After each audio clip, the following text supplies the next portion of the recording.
Tozali awa na commune ya Nsele, précisément na quartier Mota, quand on boza komona bandeko batanami ebele boye. Kesi o boza komona lokola glacier ya kotia ba sengla sito ya kotia ba Thomson mais ezali ne cercueil ba jeune basangani pona koluka kokuna papa Jean Mota. Papa Jean Mota cordonnier o ayabana koto oyo malika ba kokamwa depuis papa o akoma ala quartier Mota ba tikala jamais komona famille na ye to bandeko na ye to pe bana na ye. Ba ye ba kate nini esala ke papa oyo akabona na famille na ye. Papa abelaki ma malade mais malade yango ememie na liwa sikoyo pona kokunda papa quartier basangani kotia mwa moke de moni babeti kesi o pona koluka kokunda papa likambo oyo esali population pasi makasi parce que mutu nyonso tu azalaka na esika autela azalaka na baboti azalaka na bana to pe azalaka bandeko to baninga kasi ya kokama papa Jean ye atande komoko azalaka na ete boyoka bino moko ndenge nini babetisaki munda papa oyo ayako abomo papa Papa Jean,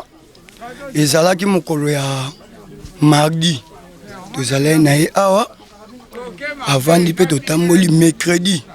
Soka ndoka nzoto bien te amataki na ndako. Tango amati soki balukaka ye. Oui balukaka ye. Po so balukaka ye tende na moni ke muta kufi ndeko na ya mwasi aye kobima. Po so mona kena ndeko te. Mendeko na ya mwasi aye. Seke balukaka ye. Arumeli a papa oyo arumeli makasi. Sko o na koki koloba na mabota to na ba famille. Mutu na mutu aza ba façon ya ta aza ndoki, aza muibi.